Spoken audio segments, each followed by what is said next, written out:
Hey gamers, welcome to another episode of Bonus XP. Today we're talking about Fire Emblem Fates, aka Pokemon Emblem, aka the episode that Speedy gets canceled.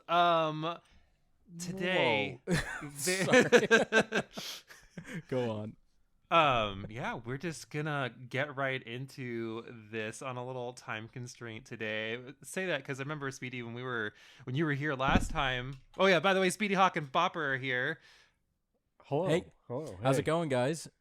Welcome, gents. Last time you were here, Speedy, you were afraid of saying the wrong thing, as I do recall. So I'm gonna make sure that happens a little more this time. You can't hide behind Link and Mecha because they're not here. So Saying the wrong thing in regards to what? I don't recall.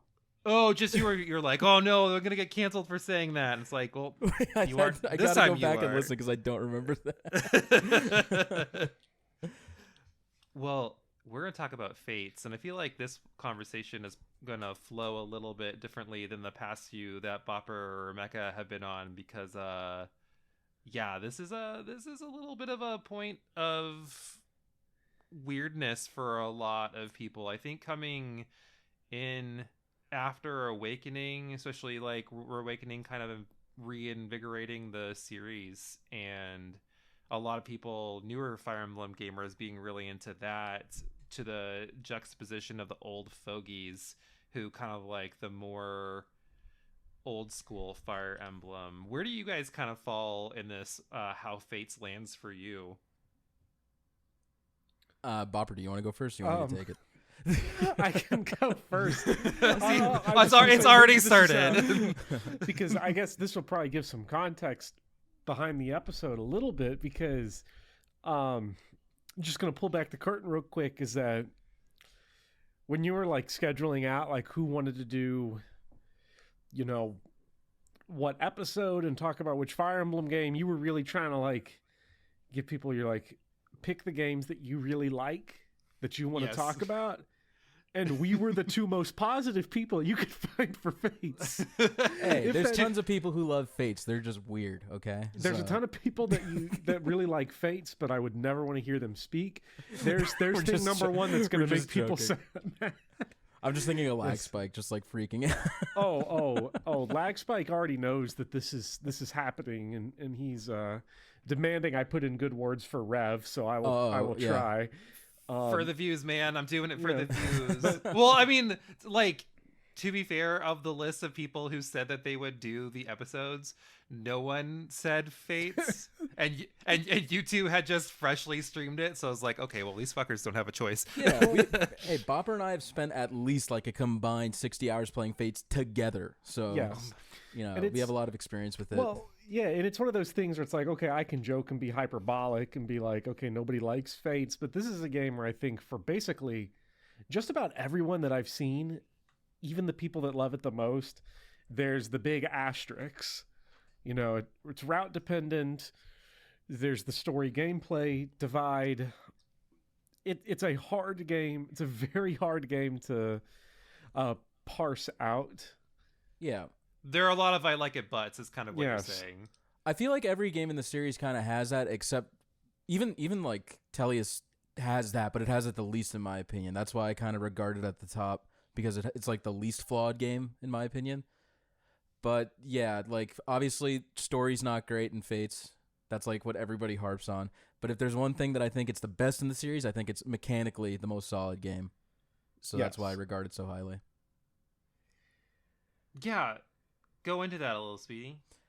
Yeah, I mean, there's just the whole system with pair up and how what's the term called when you're adjacent to someone and you have like a follow up attack, or if you pair up, you get the guard gauge. It's been a while since like I used the terminology. Is it like, it's not dual strike, is it? It might I be know a what you're dual talking strike, about. yeah. Is it dual strike? There, Okay. like that system just makes combat way more interesting, because you can kind of, if you're like short a couple damage points, you can modify it with like certain positional decisions. I think that's really interesting. Guard gauge is super fun because you could kind of try and predict how the next turn is going to play out and be like, oh, this guy's going to hit me, charge me up, and I could take a lethal blow from this guy. Like, it's just strategizing 101, and I think it really makes this entry super strong in terms of a tactical RPG experience. Yeah, And let alone the movement. The movement's so much fun too, where you could like pair up with people and like trolley them along, shift them. You could get like 2 dances per turn in this game if you pair up a dancer on someone, give them to someone else, dance, and then shift, and then take them with shelter, and then shift again, and then dance again. It's really a strategically interesting game to me. Mm-hmm. And I think the barrier for entry is not that high because things like calculating out guard gauge seems really complicated. But when you compare it to like, I don't know, New Mystery of the Emblem, like the knowledge floor you need in that game to make stuff work, like you have to know enemy movement order. Whereas in Fates, it's like if you're calculating the stuff out, you know, me as a person that doesn't know the AI of the game very well, like I can look at a turn and be like, okay, so I can survive 2 hits plus a guard gauge from any combination of these 3. I don't have to know all the information down. I just have to count this out, and it keeps it simple, and it keeps it, I think, very intuitive. There's not a whole lot that feels super arbitrary. And again, the movement is the movement's great. I think that was the one big improvement, or that was the one thing they took from Awakening. Like basically unchanged was the movement, because it is very fun to like take Frederick and be like, I need him 40 squares away from where he is right now, and you could do it without dancing and without warping. So that's like unchanged. I think the guard gauge and the attack stance, dual strike, whatever, I think that is like that makes Fates like as good as it is, I think, mechanically. Yeah, so I kind of think of it, obviously, since it comes next to Awakening, it definitely has that refinement that you like seeing in a lot of games where, you know, we're introducing something new. And we haven't actually talked about Awakening yet, or we haven't done an episode. That's coming up, I think, with Mecha in a couple weeks. But there was a lot of percentage-based chances of things happening in that game that can really make strategy hard to plan, because you don't know if you're going to get that follow-up attack, because it's based on like your character's bond and whatnot, where there's the guarantee of it happening in Fates. And I think like knowing a lot of the people who are really hardcore into Fire Emblem, they don't really like that extra layer of RNG that you can't help. So it's nice that that is completely cleared off the table, and it's like, no, I know that, like you said, I know that we're going to get a block here. I know it's happening because guard gauge is up. I know my person I'm standing next to is going to do a follow-up dual strike attack for me, or whatever it's called, because they're next to me, and that's just what the mechanic is. It's definitive. So I think they really did, like you said, in terms of what was happening in Awakening, look at what's working well, and how can we really make this precise now. Yeah, totally agree. Like we can compare Awakening and Fates all day, because they're pretty much like sister games, right?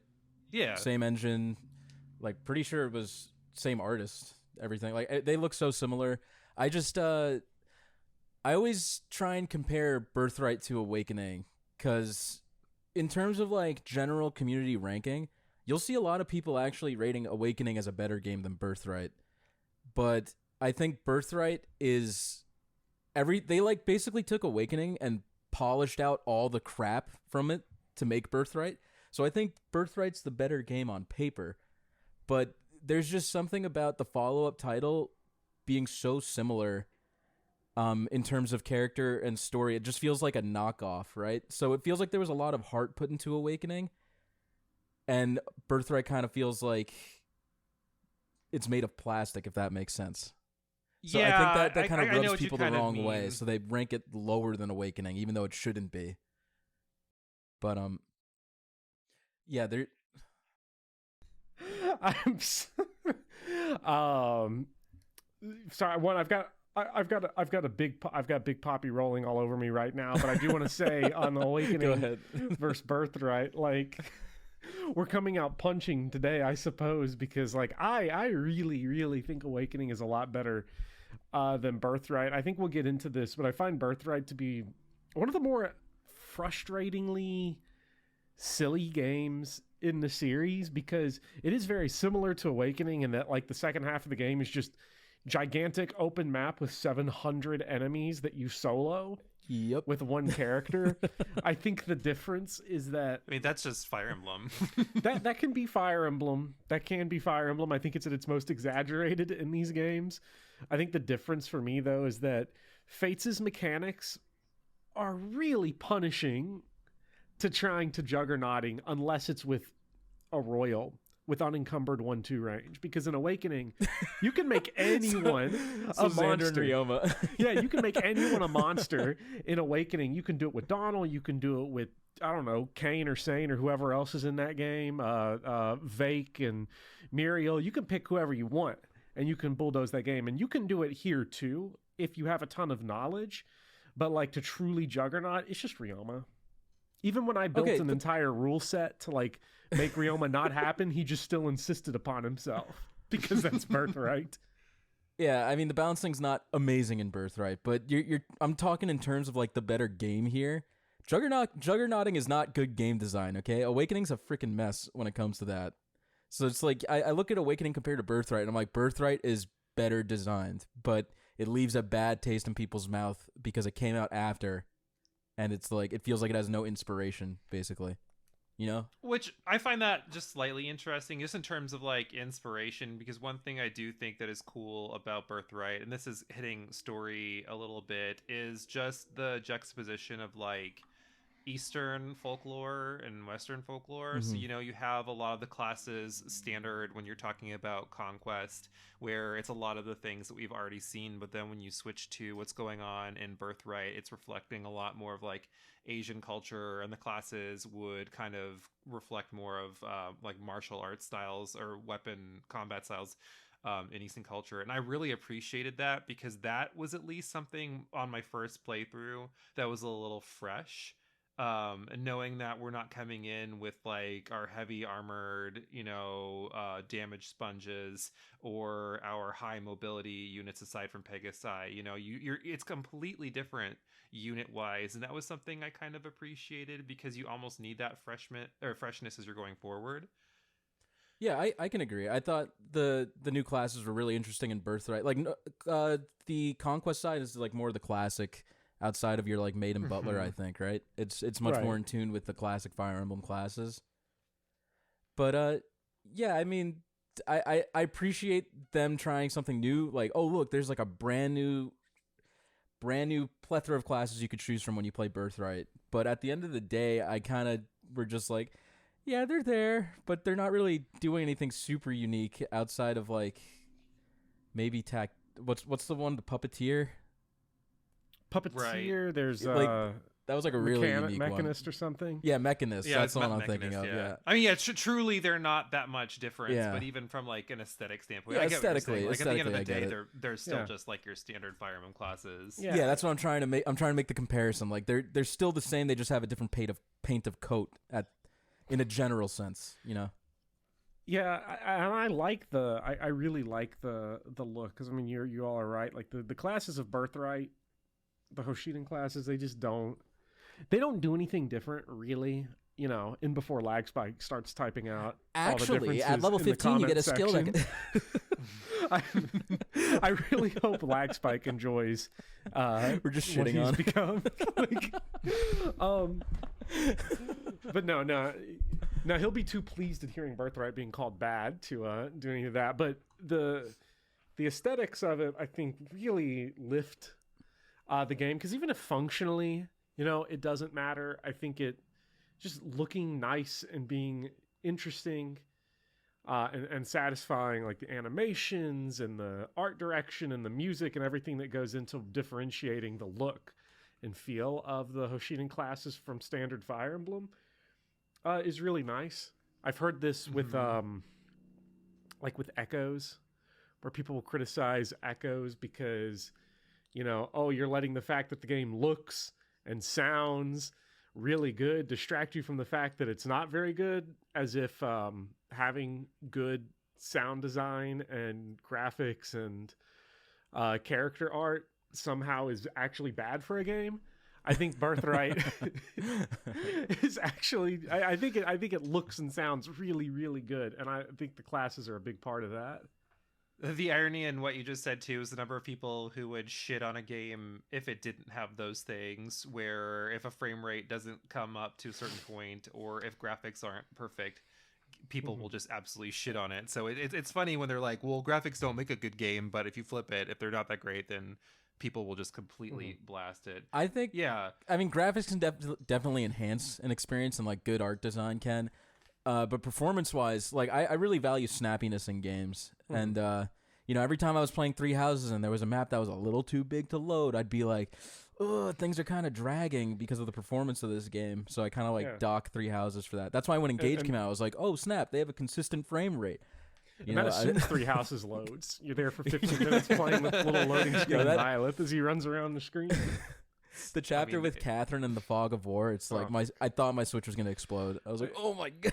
I mean, really all the 3DS games just run super snappy. I think they're super snappy. Yeah. I think it's worth differentiating between like aesthetic design and then like graphical fidelity and then graphical performance. Yeah. I think are all three separate things. And I think honestly, like, Face just kind of nails all of those.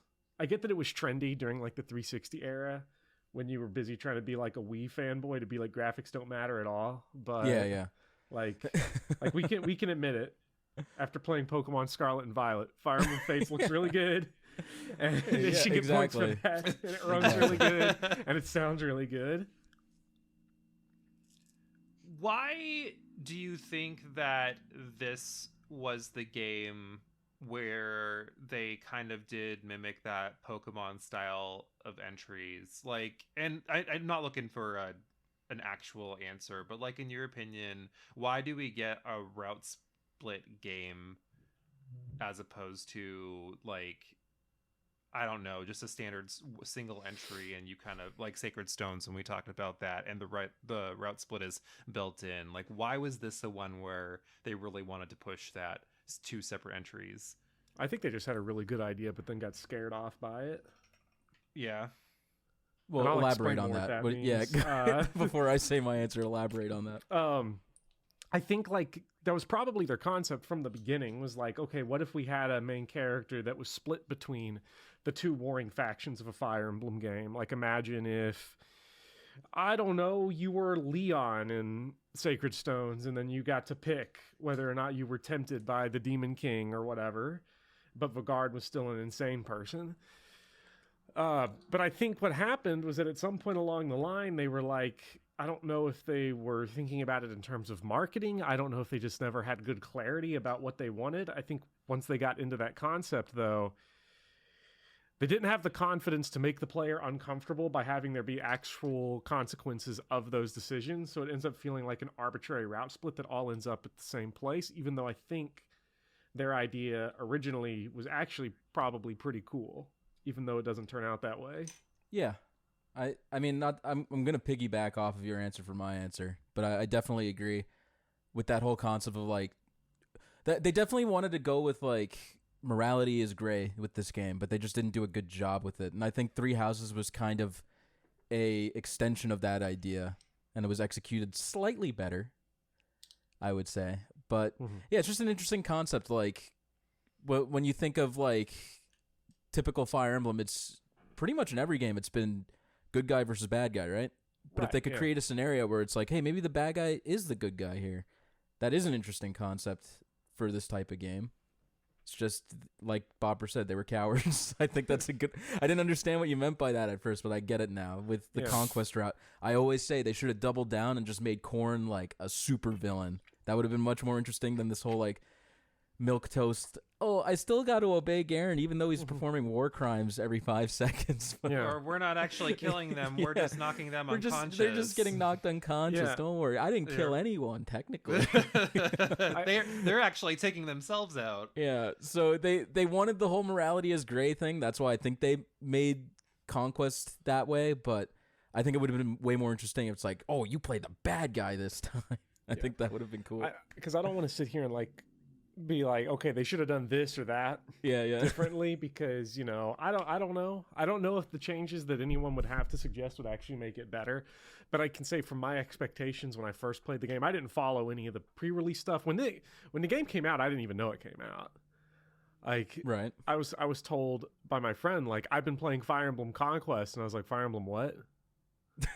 I didn't know what he's talking about. You know, I don't actually remember. I remember when, and I don't remember too much media about it coming out either. Like, Yeah. I feel like it was just kind of one of those, okay, well, it's been a year since Awakening, so here's the next Fire Yeah. Emblem. But I don't remember it being like a big thing. Well, so I think you're right about Yeah, that. it's funny. I guess I was in Fire Emblem. I was into Fire Emblem so long that I was able to fall off of it before Fates.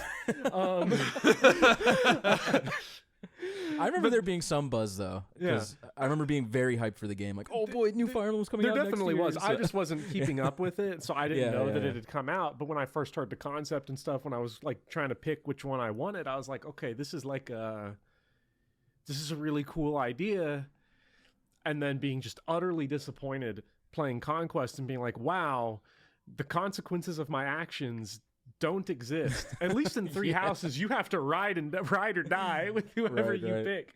And like if you don't, oh boy, if you want to get sucked up into Edelgard Dimitri discourse, you're going it to the bitter end. It doesn't matter what you feel because you picked this 60 hours ago. There ain't no going back. Whereas in Fates, it's like, and Garen's a goo monster, and we're all good people, and we didn't kill nobody. I mean, we do kill, I think, a lot of the like wolf saying. Oh, yeah. We might have caused do. a genocide. There is a little bit of like bad things that happen before anybody points out, but in general, there's no consequences of which route you pick, except for which maps you play and who you recruit in what order. I agree. I mean, I think the only true consequence is having to suffer through the terrible map design, and that is where I want to take the conversation now. Well, let's because I talk think- about that. Let's yeah. talk about all Yeah. three games in this All three. section. Because I think this is the time to hit that. I know, again, we haven't talked about Awakening, and Awakening I think eventually does fall off. I mean, we've all seen your stream, Bopper, of like it boiling down to 3 or 4 characters at the end because there's just almost no feasible way to get through some of those maps. Because of how they're designed, like it's just not in your favor whatsoever. On the higher But, like, difficulties, asterisk. Yeah, on the higher Yeah, yeah. difficulties. Well, yeah, and I even feel like even the lower difficulties, and this connects to Fates, I feel like partially they intended you to do paralogs at a certain point in the story, and the EXP Yes. curved around that, or they level curved around that, and it just that's going to play into Fates. But we'll keep but going. yeah, but for Fates, it seems like the poor design isn't a difficulty spike. It truly is the weirdest fucking ideas for maps. Well, which Almost the game are you entire- talking about? because one of the you're games ta- has no you're ideas. talking to the wrong person. I mean, what's the name of the bald guy in the wind blowing map? Because Fuga's Wild Ride. Yeah, like that is just the silliest map of all of Revelation's maps. The level up, level down map is forever, like for me, the worst Yeah. idea for a map ever. And just the silly, slow elevators in, I think one's in, no, they're both in Revelations, right? Like Yep. one is the 4 square elevator, and then there's like the 6 square elevator too. Like Yeah, the little islands that move is one, like there's just so many. I think if we're talking about, because my whole thing is I think Conquest has some of the strongest map design in the series. So That's fair. Yeah. No, you are right. I think Conquest is a little bit more tried and true traditional on that side. So with the whole Revelation thing, Bopper and I streamed Revelation this year together, and in my mind, I haven't played it since it came out, and in my mind, I was like, oh, Revelation has some of the worst map design in the series because of those like tedious maps with the elevator, the snow shoveling one everyone always brings up. You know, it's bad game design to be like, ooh, like pick the snow turn by turn for 30 turns, and you might miss some items if you don't. So OCD players are gonna be like, well, now I got to pick all the snow, you know, because I don't want to miss anything. But then expert players will be like, who've played the map 8 times, be like, why didn't you just do it in 6 turns? You can just go straight through the middle. Doesn't matter. Anyway, I disagree. Anyway, I think the whole philosophy behind Fates' map design was that, I don't want to call them gimmicks, but they definitely wanted the chapters to feel unique, and they may have ended up, some of them, turning into gimmicks. Fuga's Wild Ride, I think, is actually a pretty interesting map because it forecasts what's going to happen the turn before. You know, you have the win column shifting your units up and down, so you have kind of a chance to counteract what the map's doing to you. You can't just like turtle the entire thing, because there's turns where everybody gets shifted up a row in the map. I don't think Fuga's Wild Ride is a bad map at all. I think it's pretty well designed, actually. So if it had been like the one, and I think gimmick is honestly the best word. I think it had been like the one gimmick map in 5, I would agree with you, like completely. Like, but when you are consistently trying to have to navigate the newest thing that the game is throwing at you, Yeah, I think that's where, like, when it is gimmick after gimmick, it makes some of those better maps less, because it's like, okay, well, here's another thing that we have to try and manage. I think if anything, it depends on the player, obviously. I think it kind of makes it more memorable. Like, oh, this is the map where the units level up and down, even if it is a weird mechanic. But I think it's still telegraphed to the player pretty well. Unlike, let's say, I don't want to throw shade on Thracia, maybe, but you know, maybe a guy showing up with 15 leadership stars unannounced, like shit like that. Like, I think that's bad map design, because for someone who's supposed to play, like the general player playing the map for the first time, like they're gonna have zero information about what's gonna happen. So you don't think a map is as bad if you can anticipate what's coming? I think a map is good when it makes the player uncomfortable by forcing pressure. So there's maps that have objectives where the player wants to play fast. I think a map is bad if you could just turtle it with zero consequence. Like, that's not interesting. And I like, even though the elevator gimmicks are stupid and annoying, I'd much rather have that than, let's say, like a 3 houses sandbox. Like, here's a square, a couple trees, there you go. Like an Echoes map, like that's just, there's no inspiration or thought put into those maps whatsoever. Right. That's very, very like boring, archaic design. I think when we talked about Engage, that was kind of like the first one that we did. Mecha and I were talking about how I think they did what Fates did with gimmicks, but they refined it a little bit better by pairing it with the narrative, where you would see some of the gimmicks, but they made sense in terms of the plot. And that's kind of where my issue comes with some of these maps, especially some of the later ones, like Revelation. Revelation's super guilty of that. Sorry to interrupt, but like, it's definitely what you're describing. Fine. Yeah. And I think that's where it's just like, this is so ridiculous. Like, it's nonsensical. Why is this happening? Because I don't mind the chapter in the city with you need to get out of the alleyway or into the alleyways because the fire is coming through, because at least like it makes sense with like what is happening. You know, your sister's on the dragon, what are they called? Dragon veins. The dragon veins, thank you, and launching the fire at you. Like, I can see the context there, but just like this, what is it with this room that makes enemies weaker and or stronger? Some of those ones, just like, it's just a toss for me. Well, it's just because Vala's a creepy place. Ooh, you know. I like to think that they designed Revelation last, and they ran out of inspiration at that point. I keep using that word inspiration, but they're like, we got to keep making unique maps, guys, and they're like, well, why don't we do this mechanic? And it's like, all right, ship it. Like, I don't care if it makes sense or not. It's like, why don't we do another Fuga's Wild Ride? Okay, ship it. It feels the most rushed out of the 3. So Revelation is technically post-release DLC, but by like 2 weeks. Those 2 weeks, they ran out of juice, I'm saying. They didn't have any time. This is like Revelation is one of the greatest cases ever to be made for post-launch DLC actually taking like 8 months to a year to come out. Wait, it should have had time in the oven. I mean, I think it was developed in tandem with the other games. I just think it was the last one, and they were getting close to launch. You know, I think what so you meant. too. Well, what I'm saying is, like, if you're going to release it a month, like 2 weeks after the game comes out,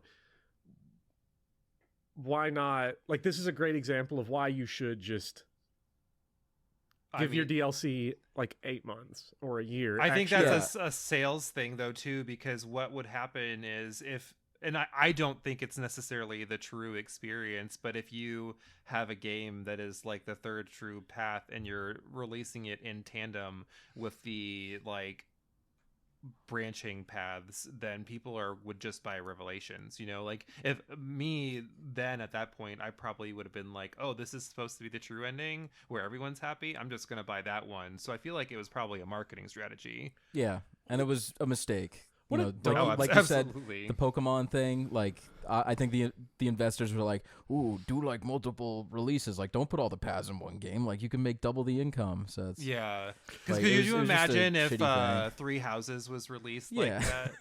Yeah. You imagine how fucking mad we would be. I think Fates was like, "I'm fed up with this. You guys better not do it again, or we're gonna ditch you." You know, so they did the right thing with Three Houses. The whole thing is such a dumb fucking idea when you think about it, because the idea that you could like gas people up is like, this is the true ending, this is the golden route, this is what you really want to see, is like the game's Japanese title is Fire Emblem If, and I get why they didn't translate that over because that sounds stupid in English, but if the idea is like, here's what happens if you make this decision or that decision, but then people buy into like this, okay, one of these is canon and the other's not, and you're kind of doomed to fail anyway, because then you end up writing stories that all go to just one conclusion, completely ignoring the if concept.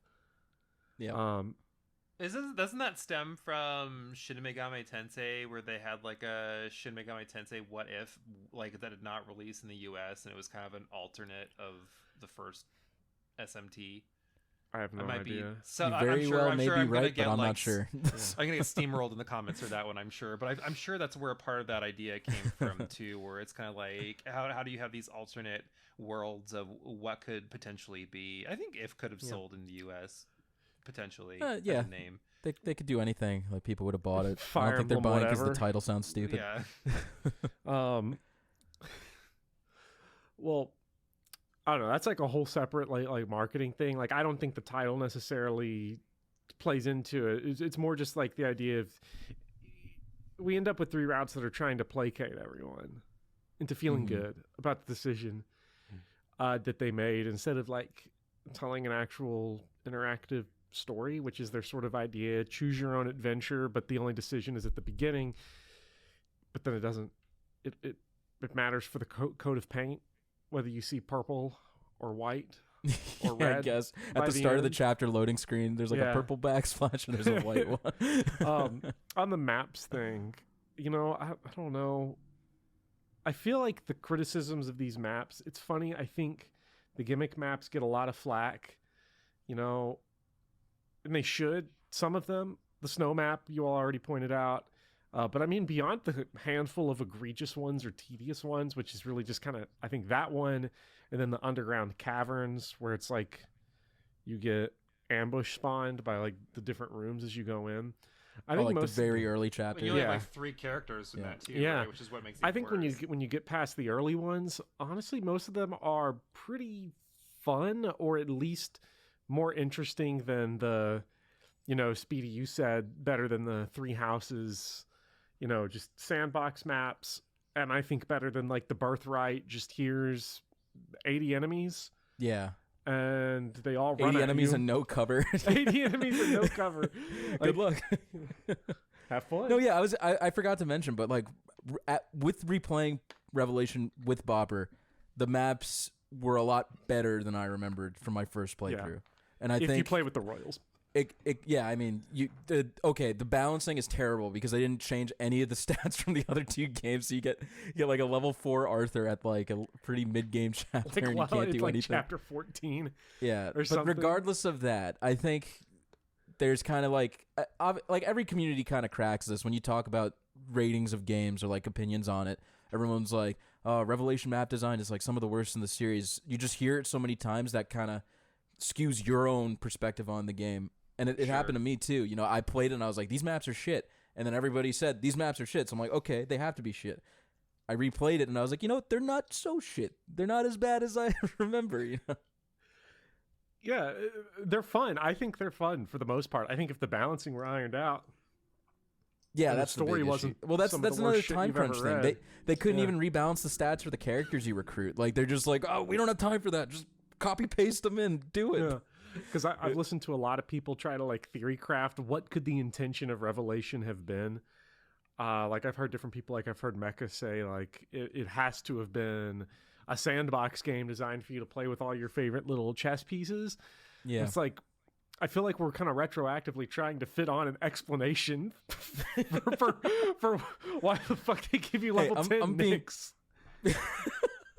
I'm being completely logical here, okay? That it makes sense to me at least. That time crunch is the reason. No, I think that's ultimately the reason. I think we want to add, because what I'm saying is those other explanations like try to add some sort of intentionality. I think it was just, is the game done? No. Release it. Exactly. Push the button.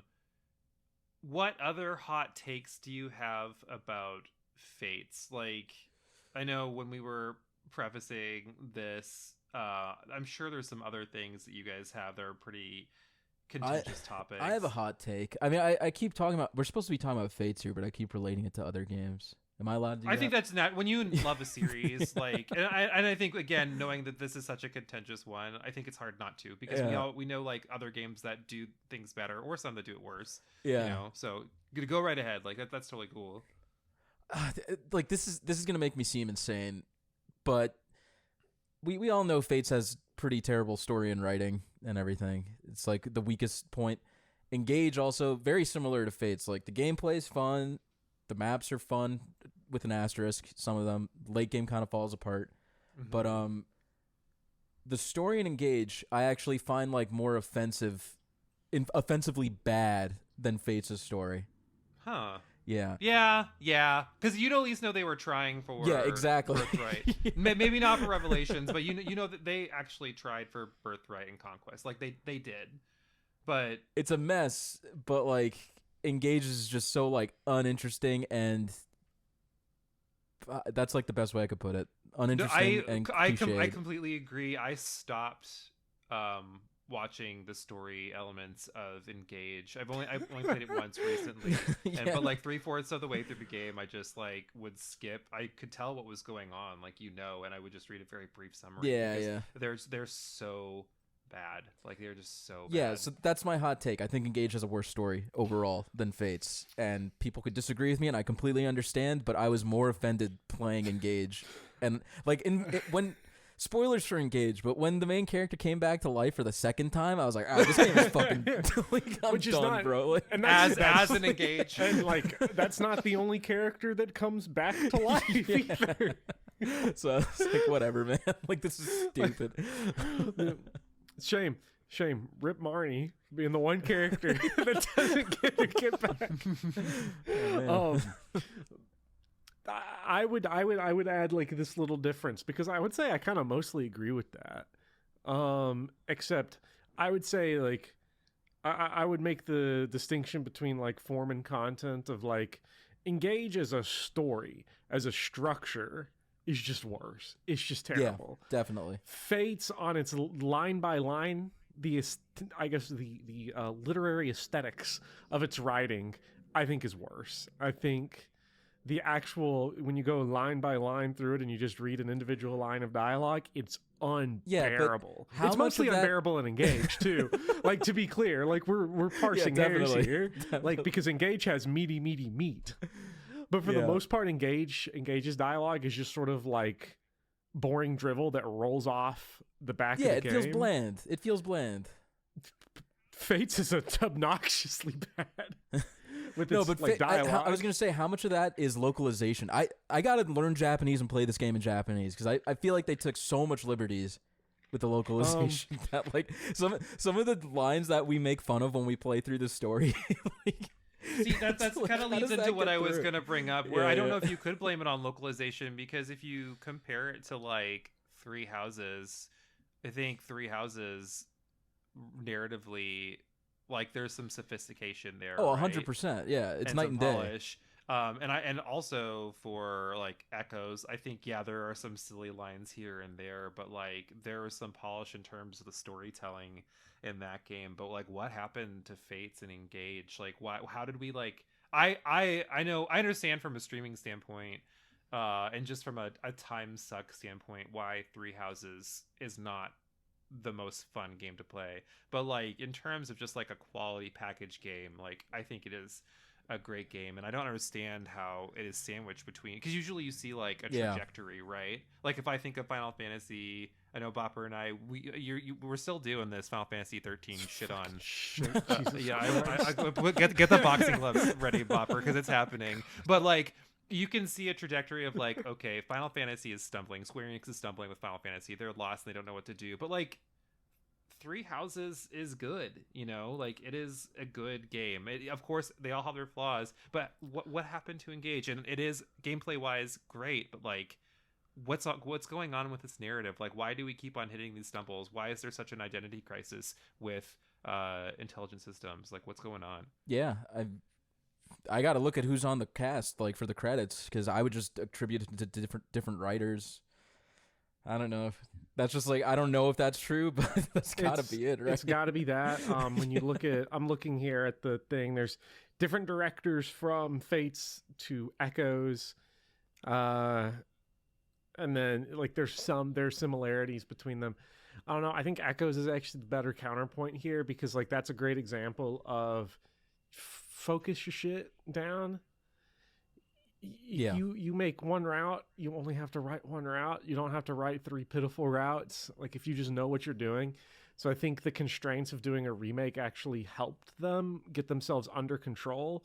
Yeah, Back but then you on look at track. Engage, it had one route, and look Yeah. what fucking happened. Yeah, but Engage on a conceptual level is sort of like a doomed project, because it's, you know, it's heroes. Well, it's the fan service game, yeah. right? Oh, you can Yes. play as Marth? Like you Very could much the fan service yeah. game.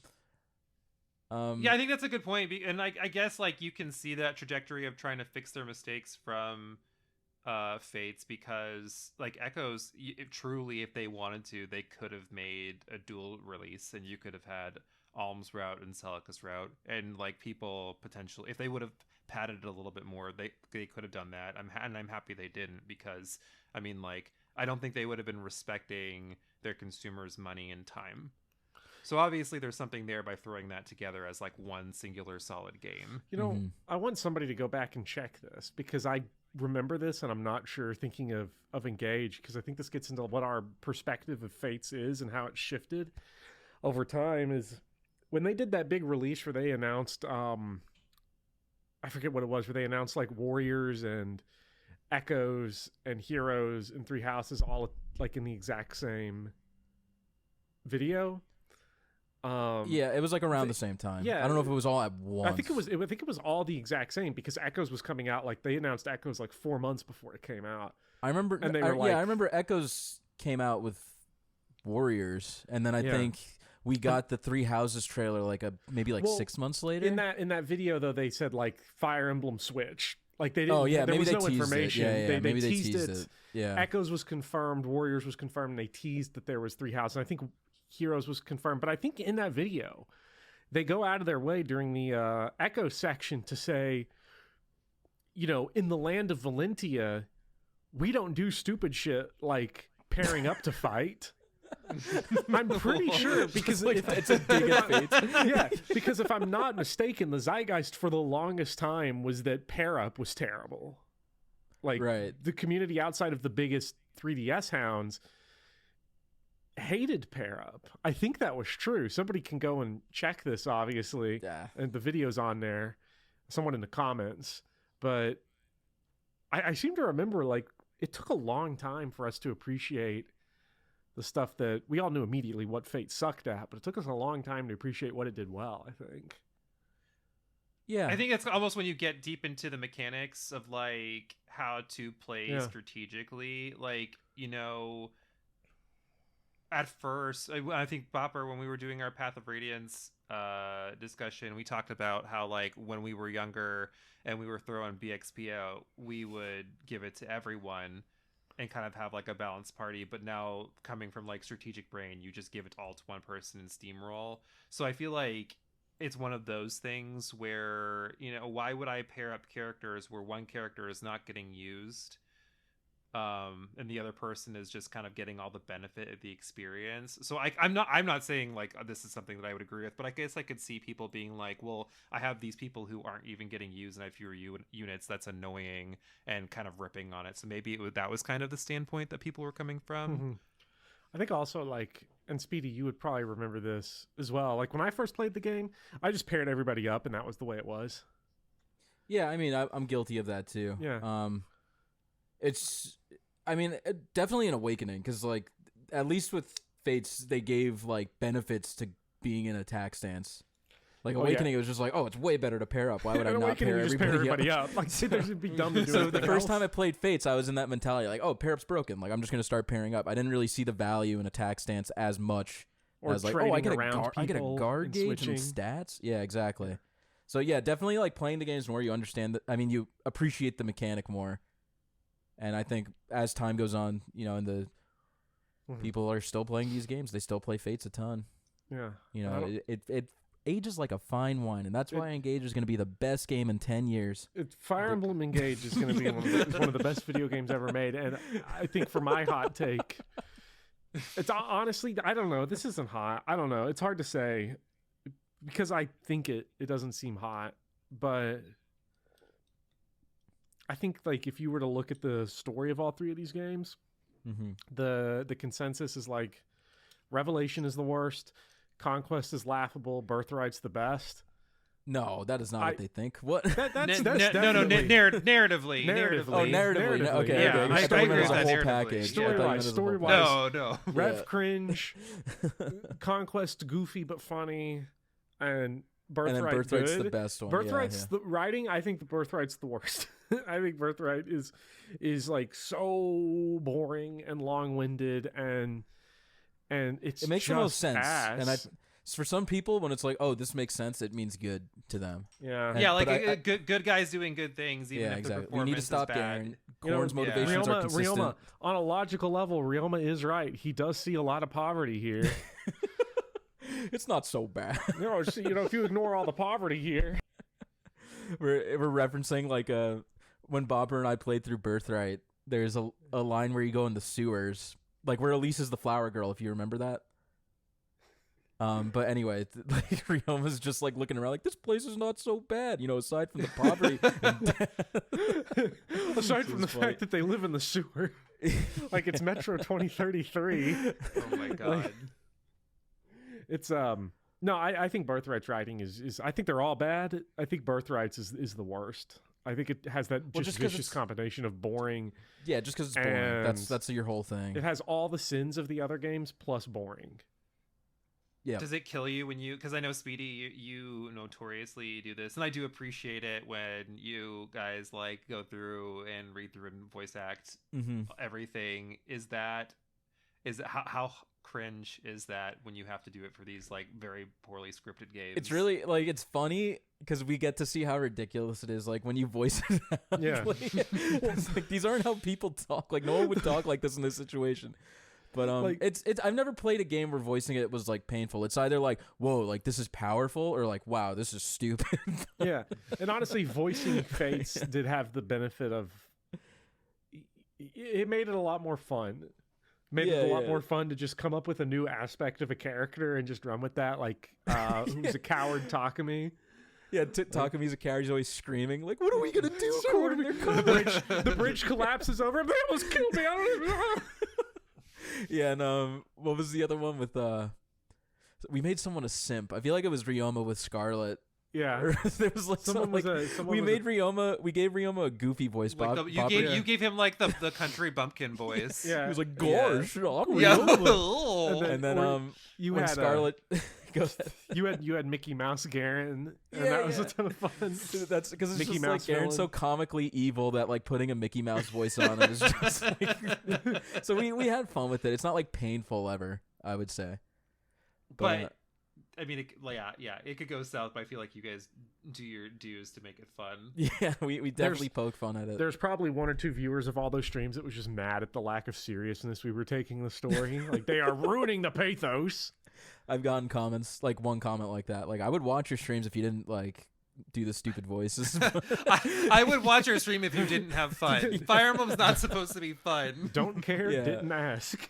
But like compared to a game where like I voiced I did Radiant Dawn and Path of Radiance with Biss, or like I'm doing Thracia with Choops. Like those games, you could tell like the writing is much more like grounded and powerful, I would say, where it's like, wow, Well, like that was was a pre cool characters moment. being tropes. Like I feel like Yeah. before characters were characters, and like you had a few tropey characters, or they had a few definitive personality traits, but like now it is just this Yeah. is your character that eats a lot. This is your horn dog. I feel like they drive that a lot heavier, so you're getting some of these obscene lines whenever characters pop in. Yeah.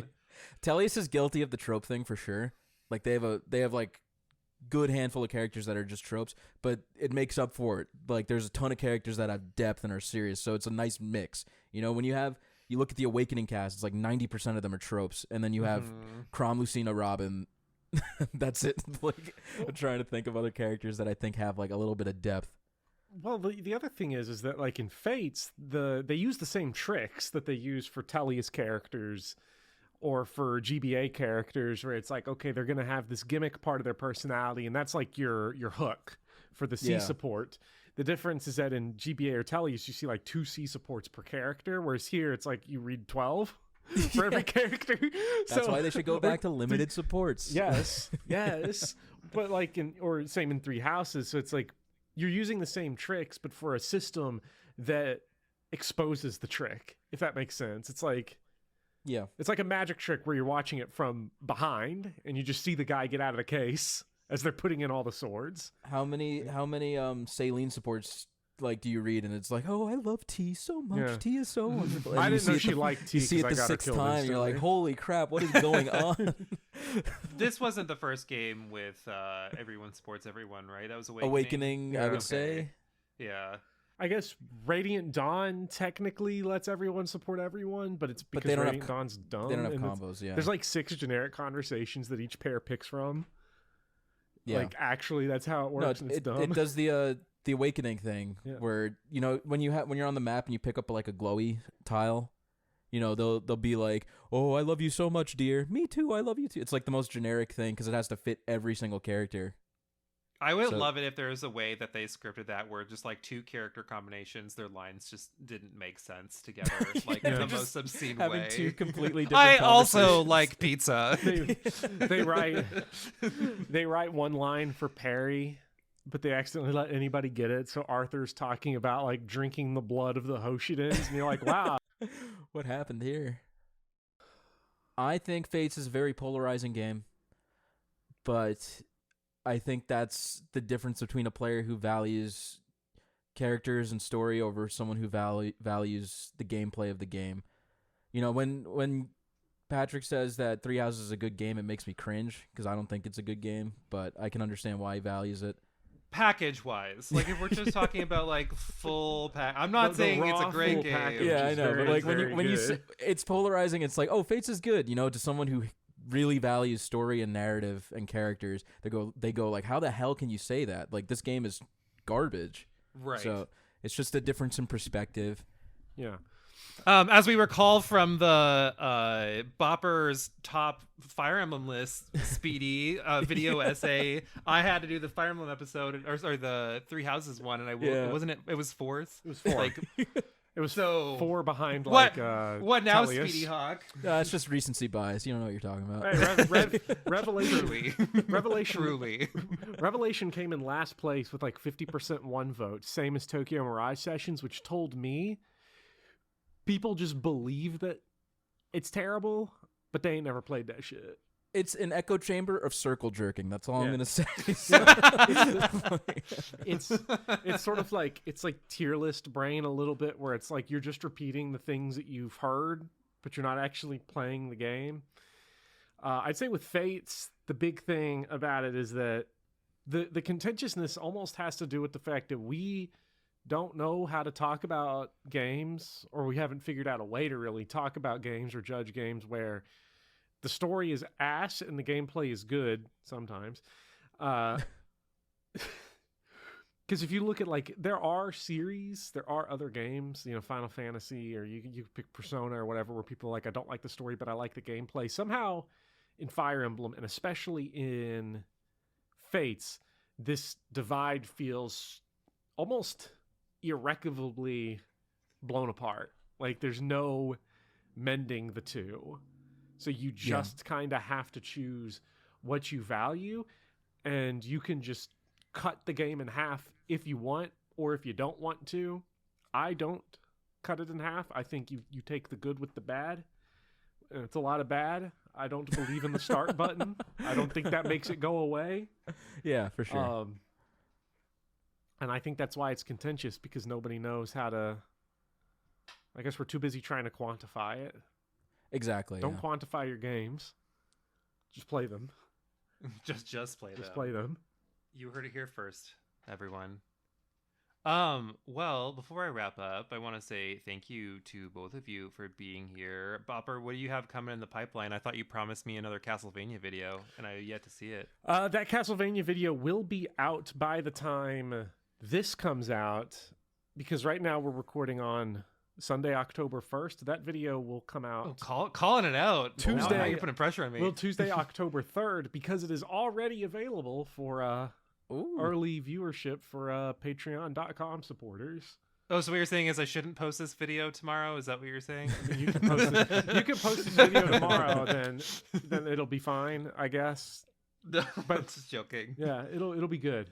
It'll be good. But yeah, I've got that.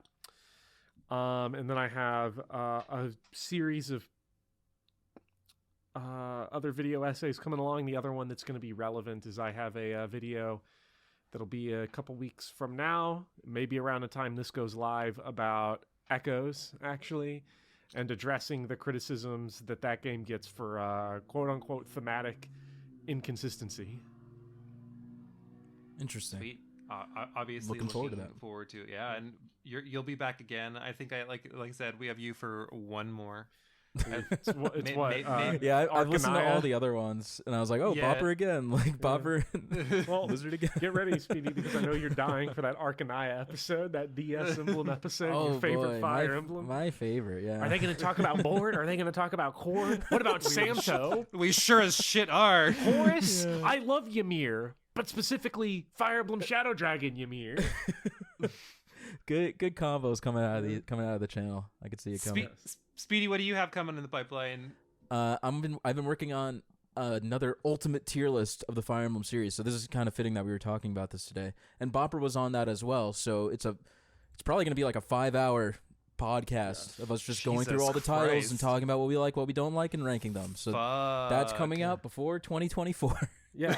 And then some point before the new year. What Speedy's not telling everyone is that video was recorded in 2014. Yeah, but we had to add on the games that have come out since then. Yeah. Exactly. And then I've been streaming a Thracia Iron Man on my channel every Thursday at 9 p.m. Eastern Standard Time. So if you want to check out a cool Thracia Iron Man, we've been voicing the cutscenes. If you want to learn what the story's about, that's what we're doing, me and Troops. How did Troops talk you into doing this? Because last time I talked to you flat out refused. I have a love-hate relationship with Thracia. I remember. I was there. See it on your face. Yeah, you know when that mission star popped after Asvel died. Yeah, so I always felt like the run I did with Bopper and Nin, it was like a couple of mistakes early on just snowballed out of control, and I was like, no, I think if I don't make those mistakes again, I could tackle this game in an Iron Man setting. So I always wanted to do it again, but there are just some moments that piss me off so much that it's like I never want to touch this game again. But yeah, I was just talking to Chiefs. I was like, hey, would you be interested in co-hosting for this? Because I know you're like really knowledgeable about it. You know, we're good friends. We could just like joke around. He's like, yeah, sure. So it's been going well so far. But then again, we haven't gotten to the really bullshit maps. We'll see how that goes. The fuckery will ensue. Yeah, it's basically. And then most importantly, and this is me selfish question, when are we getting our next Fire Emblem competitive stream? Because you said it was going to happen in the summer, and it's not. I'm going to throw him under the bus. It's all Linking's fault. You know, I basically want to have Linking there because he is the oil to my water. Yeah. Yeah, he brings the drama. Exactly. So Link's been having a lot going on in life, but he told me March things should be better. It just keeps getting pushed later and later. Yeah. But in the spring, he feels like he should have time to dedicate to a full series with that. So 2024. Yeah. Look forward to Sacred Stones co-op. And what Speedy's kind of burying there is that part of the reason why he didn't do it was also because he got Fire Emblem Fates Revelation fever, which we all get. Oh, yeah. I just couldn't. I was like, Bopper, we got to play this now. away. For sure. Definitely. if you're tuning in, even if you just go back and watch that, it was 2 summers ago. Is that right? Oh, for Definitely. co-op? Yeah, for co-op. It's been I don't even know how long it's been. Definitely watch the run, and it is a good time. Yeah, we did Fire Emblem 6 co-op, which was actually co-op, and then we did Fire Emblem 7, which was more of like a competitive multiplayer aspect on a game. So that was a good. I think that's the one you like a lot, where I killed Raven. Oh yeah, yeah. Literally one of the best moments. Thank you. History. Yeah, that was good. God. Talking about streams and series and games and stuff from like even 2 summers ago, 3 summers ago, sort of feels like the Solid Snake getting old 2008 was 5 years ago meme. Exactly. It really does feel that way, though. I mean, like 2 and some years ago, Bopper. No, I guess it was 3 years now. Was when I started following you. I know, it feels like a really long time ago. Like, especially just how much people change. I think the pandemic really fucked up time. Yeah, it just makes it feel so different now. Sometimes I'll find like old receipts or something. Like if I'm in a book, and I'll have like the receipt from when I bought it. It's been 15 years. I'll leave the sticker on it, and I was looking at something, and I was like, I bought this shit like 9 years ago, and it said 2021, and I was like, fuck. Yeah. That's good. Well, guys, again, thank you one more time just for being here. I really appreciate it. Speedy, I hope no one comes for you. But yeah, I'll chop them down if they do. So about the engage comment, I know. Listen, like, you're not going to convince me. I'm sorry. I'm stubborn. But thank you for having me. It was a lot of fun.